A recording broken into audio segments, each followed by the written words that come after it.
L'auriculothérapie est utilisée pour soulager les malades. Pour qui? Dans quel cadre? On en parle tout de suite avec mes invités.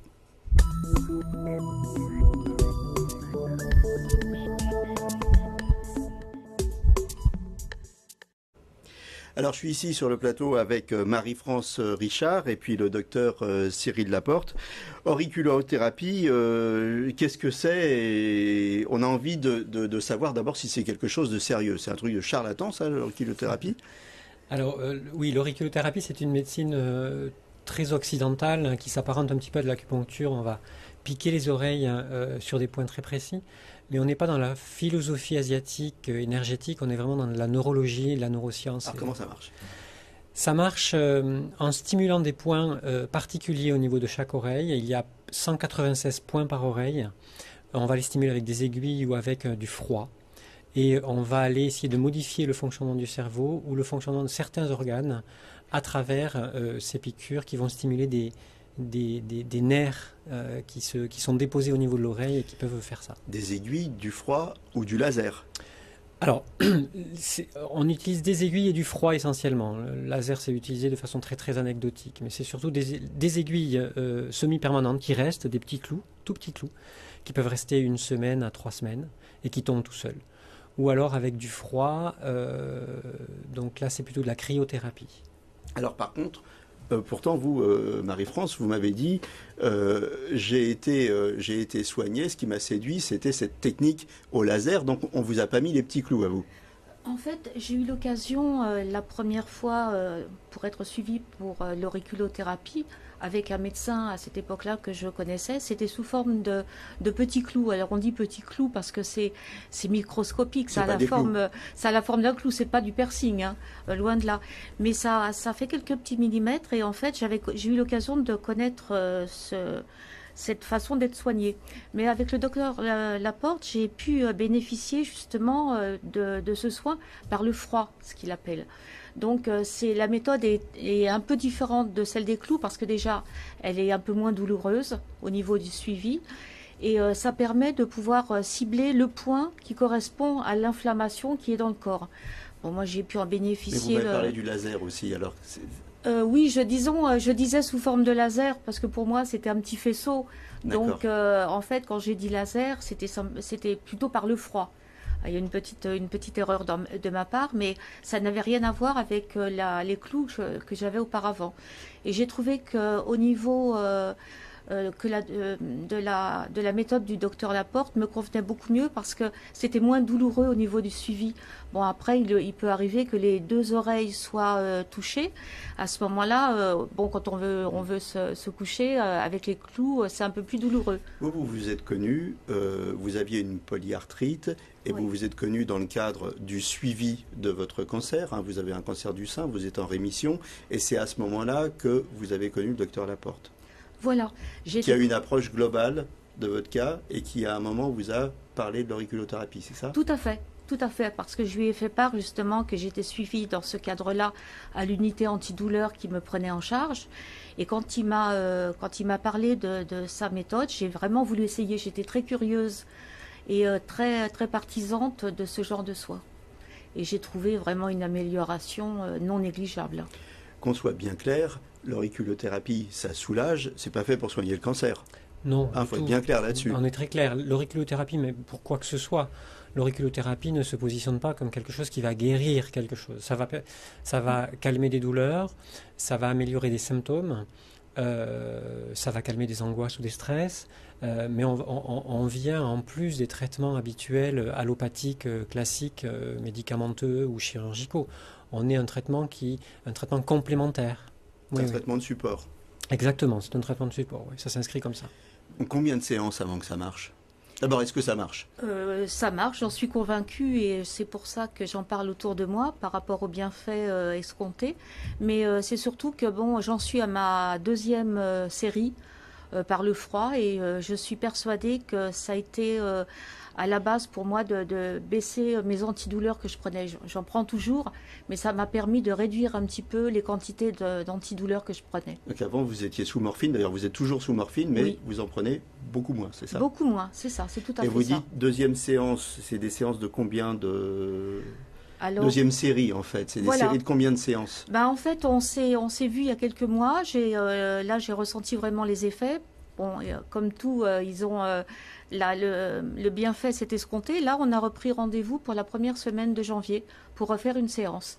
Donc, les Et les effets, améliorations. vous les avez ressentis au bout de En quelques jours. quelques jours? Quelques jours, oui, oui. Oui, C'est oui, quelques miraculeux, ce jours. truc-là, alors.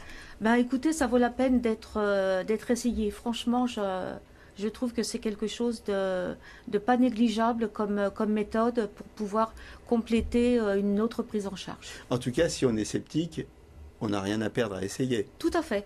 Est-ce qu'il y a des effets secondaires?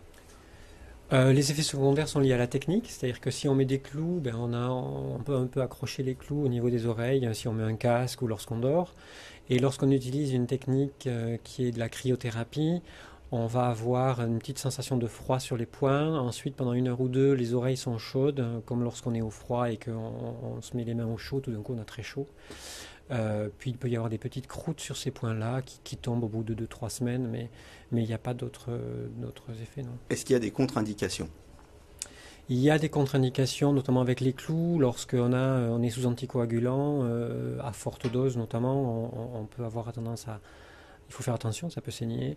Il y a certains mois de la grossesse, il y a des points à ne pas faire, hein. Alors, il n'y a pas des contre-indications absolues de l'auriculothérapie, mais il y a des points dont on sait qu'il ne faut pas les faire dans certaines conditions particulières. De grossesse ou dans certains cancers, il y a des points à ne pas faire, par exemple, aussi. Alors, est-ce qu'il y a des sceptiques, y compris dans le monde médical? Oui, bien que ce soit étudié à la faculté, tout ça, il y a encore des sceptiques, puisqu'on sort d'une logique de prescription médicamenteuse, hein, qui est une logique assez généralisée.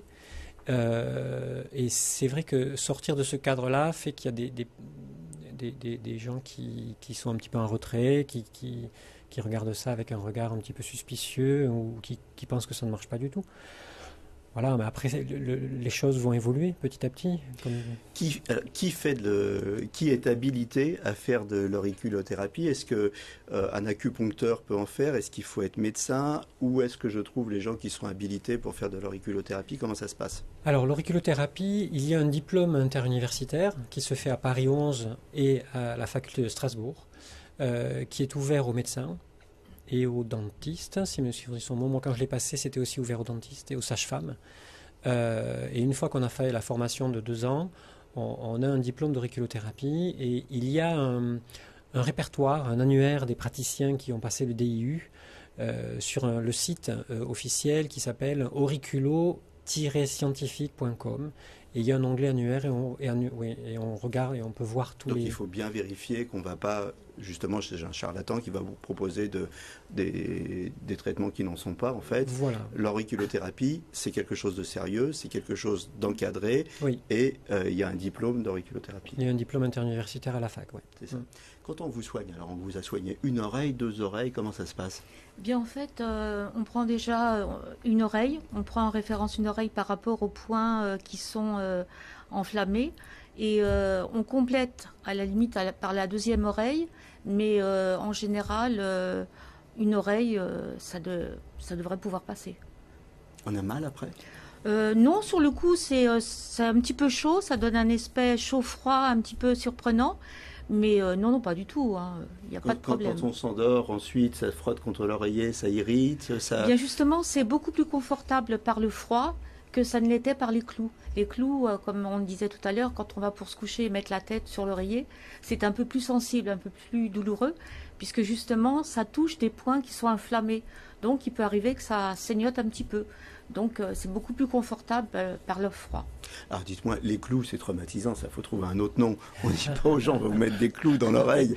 Alors, ils sont comment ces petits clous, en fait? C'est des petits implants, c'est quoi? C'est comme des piercings, c'est plus petit? C'est plus petit, c'est en encore fait... plus petit qu'un piercing? Oui. Bon. Le terme médical... C'est comme un plomb de chasse. Oui, c'est ça, c'est un petit peu ça. C'est vraiment, ça a la forme d'un clou parce qu'il y a une tête et il y a une petite, quelque chose qui a percé. Ça fait à peine 1 millimètre, 1-2 millimètres. Et en fait, le terme médical, c'est ASP, aiguille semi-permanente. Mais on dit clou parce que ça parle un petit peu plus, ça a cette forme-là. Mais effectivement, la tête de l'ASP, elle fait à peine 1 millimètre et ça brille un petit peu. Il faut vraiment poser les yeux dessus pour le voir. Comment ça se pose? Alors, c'est dans une sorte de petit injecteur en plastique. C'est à l'extrémité de l'injecteur en plastique. Et sur l'autre extrémité, on appuie avec le pouce. Et le fait d'appuyer injecte l'ASP dans le... D'accord, qui va se résorber et qui va tomber au bout d'un moment. Voilà, ça qui va tomber au bout de quelques jours à 3 semaines, c'est variable. Et donc il faut être extrêmement précis quand on le pose, ou c'est quoi le degré de précision? C'est 1 millimètre, c'est moins?